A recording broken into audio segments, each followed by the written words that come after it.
Hey everyone, ready for a deep dive? Today we're going to tackle a generation that's often overlooked, maybe even a little mysterious.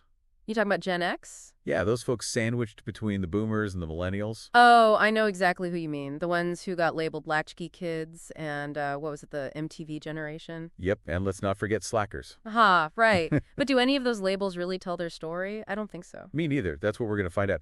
What I find really interesting is, even though they're a smaller generation than the ones before and after, They've had a huge impact. totally. Think about it, especially in tech and music, they've been major players. Makes you wonder how all the stuff they lived through shaped them. For sure. This is a generation that saw a ton of change. Social shifts, political upheavals, technology just exploding all around them, and all before they even hit 30. Exactly. So buckle up because we're going to unpack all of that. What really defines Gen X? I think you'll be surprised. Let's do it. First things first, though, we got to set the stage. When we talk about Generation X, who exactly are we talking about? What years are we looking at? Most folks agree on 1965 to 1980 as the birth years. Okay, so that puts them squarely between? The massive baby boomer generation, and of course the millennials who are, well, just as big, if not bigger, Right, it's like they're this. in between generation. And yeah, that makes their story super unique. I mean, they've had to navigate a world shaped by those giant generations before and after them. And they haven't always gotten the same attention. Exactly. Now, one term that always comes up with Gen X, you hear it everywhere, is latchkey kids. It's practically become shorthand for their whole childhood experience. It's definitely rooted in reality, though. Think about it. The 70s and 80s, divorce rates were sliming, way more moms were going to work, and childcare. Well, it wasn't as common as it is now. So lots of kids were coming home from school to, well. An empty house is pretty common. So that whole latchkey image, it's pretty literal. Kids with their own keys letting themselves in. Yeah. But it's got to be more than just an image, right? It speaks to something deeper about their experience. Oh, absolutely. It really fostered this sense of independence, resourcefulness. You see it throughout their lives, how they approach things. Think about it. They learn to entertain themselves, to solve problems on their own. They had to become self-sufficient, like way earlier than most kids. Almost by necessity. Wow. It's like a whole generation that got a masterclass in resilience without even knowing it. I could see how that would shape how they see the world. And it even plays out in how they parent. Gen Xers, they give their kids more space, more freedom than, say, boomers did.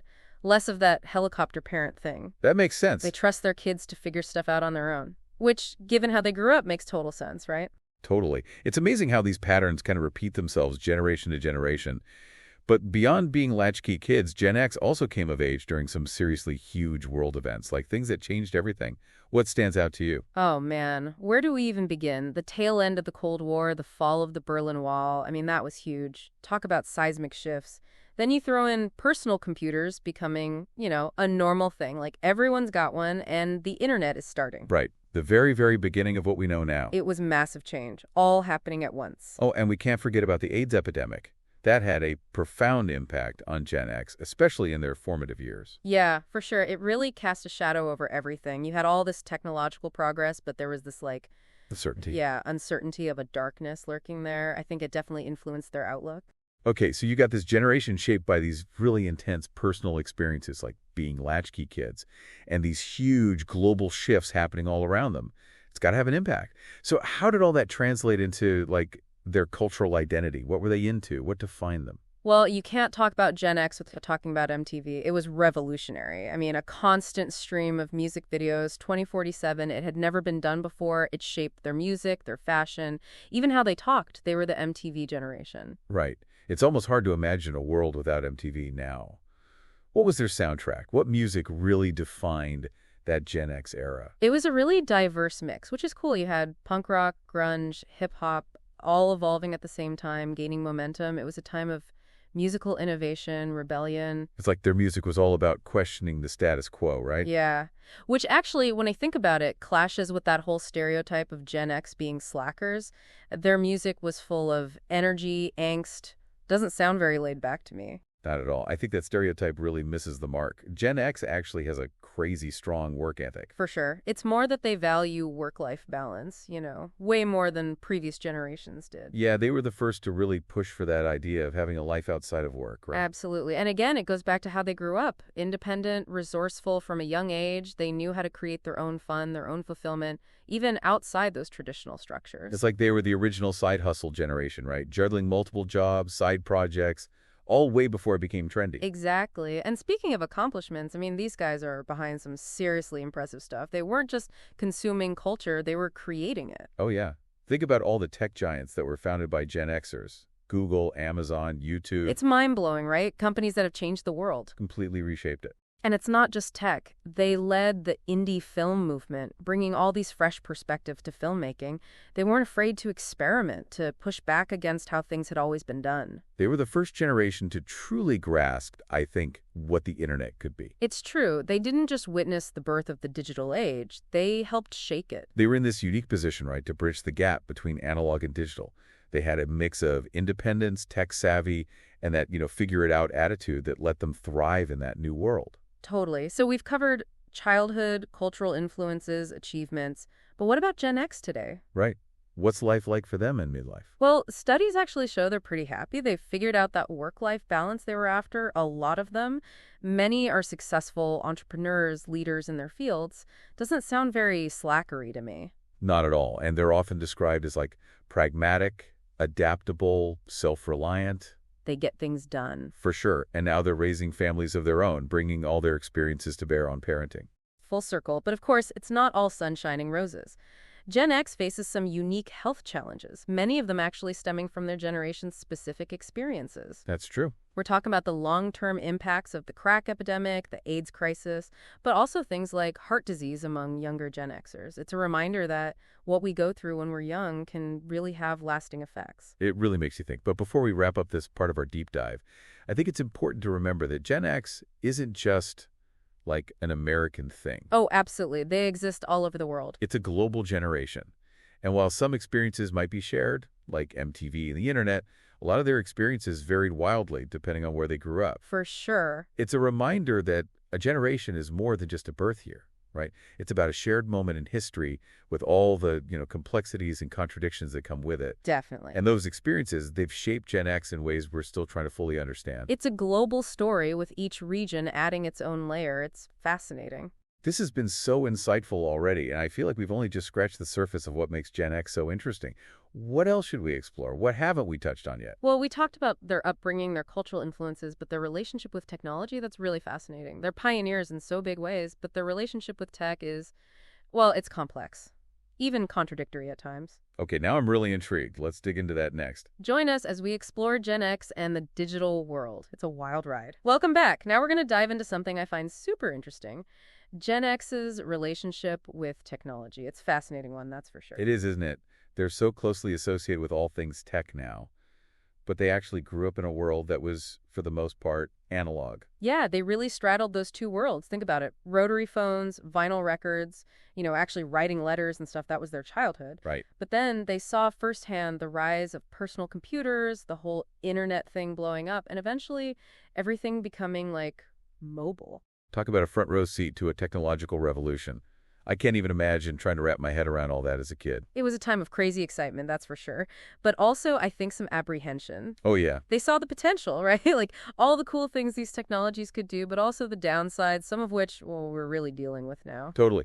They were the first to grapple with online privacy, cyberbullying, even just the constant flood of information, right? The overload. Exactly. They were the guinea pigs, figuring it all out as they went. And that had to shape how they see tech, for sure. Definitely. So they're definitely more cautious, more skeptical of technology than, say, millennials or Gen Z. They're also incredibly resourceful and adaptable when it comes to tech, which makes sense. They kind of had to be. All right, so let's get specific. What were some of the, defining technologies of their coming-of-age years? What really shaped them? Well, you can't talk Gen X and tech without mentioning MTV. I mean, game changer, right? Music coming into your home 24/7 in this visually stunning way. It was mind-blowing at the time. It influenced everything. Their music taste, fashion, even the slang they used. MTV was like the original social media platform almost, right? Kind of, yeah. Connecting them to this wider culture and really shaping how they saw themselves, their identity. Totally. It's funny to think about it that way now. And then, of course, there were video games. Arcades were the place to be, a huge part of their social lives. Oh, yeah. And consoles like Atari, Nintendo, I mean, that brought gaming right into their living rooms. It was a new way to have fun, to hang out with friends, but it also helped develop all these skills, hand-eye coordination, problem solving. It's crazy how far video games have come since then. Do you think that early exposure, like growing up with those early games, actually gave Gen X a leg up when it came to adapting to all the new tech that came later? I think so. Yeah, they were comfortable with tech from a young age, and that made a difference. But we also have to talk about personal computers. These, clunky things started showing up in their homes, their schools, and they were learning to code playing those early computer games. It's like they were starting to understand way back then what this tech could really do. It's wild to think about. They were the first generation to grow up with computers being a normal part of life, right? Absolutely. And that early exposure, it gave them a huge advantage when the internet took off. They were already computer literate, so they jumped right in, embraced this whole new way of connecting, communicating way faster than older generations did. It's interesting, though, because they're seen as so digitally savvy, right? But they also remember what it was like before the internet, before all that. They know what it's like to disconnect, to truly be in the moment, which I think a lot of younger generations have, kind of lost. That's a really great point. They have this unique perspective because they live through both analog and digital. It's what makes them so fascinating to study, especially when you look at their tech habits today. So how would you describe their approach to technology now? They're definitely immersed in it. We all are. But there's this, healthy distance, too, I think. Yeah, I think that's a good way to put it. They're definitely digital adopters. They use tech, but they're discerning about it. Right. They care about their privacy, way less likely to overshare on social media, and more likely to just, put the phone down, step away for a bit. Take a break. Exactly. They understand balance is important. They've seen how tech has evolved, the good and the bad, so they approach it with, I think, a more nuanced perspective. Yeah, that's the word. They know how to use tech to make their lives easier, more fulfilling, but they also know when to unplug. It's a valuable lesson, honestly, for all of us. It really is. That idea of balance. It seems to be a recurring theme with Gen X, doesn't it? It pops up everywhere we look. It does, and I think it's especially evident when we look at how they approach work. They've faced a lot of challenges in the professional world, but they've also found ways to adapt and thrive on their own terms. Yeah, they've gone through recessions, globalization, the job market changing constantly. It hasn't always been easy. Not at all. So should we dig into that? How Gen X has shaped the modern workplace? Let's do it. I'm fascinated by their career path, their leadership styles, how they view work-life balance. It's all connected, right? It is. Okay, so let's talk work. Gen X, they've been calling a lot of things, but workaholic isn't usually one of them, right? Not really, no. What makes their approach to work so different compared to, older generations? It goes back to those formative experiences we were talking about. Coming of age during all that economic uncertainty, seeing their parents, the boomers, get hit hard by those massive layoffs, corporate downsizing. It made them question the whole, traditional career path, right? Totally. Why climb the corporate ladder if the whole thing could just disappear overnight? Makes sense. So instead, they focused on different things: flexibility, autonomy, finding work that actually meant something to them. Yeah, they weren't going to sacrifice their whole lives for a company that might not even, be around in a few years. Exactly. They're not afraid to walk away if a job isn't fulfilling or to just strike out on their own. Oh, yeah, that entrepreneurial spirit is strong with this generation. Right? I mean, look at all the startups, the small businesses that are driving innovation today. A lot of them are led by Gen Xers. They're not afraid to take risks, to bet on themselves. And they brought a whole new style of leadership with them, too, right? They're not into micromanaging.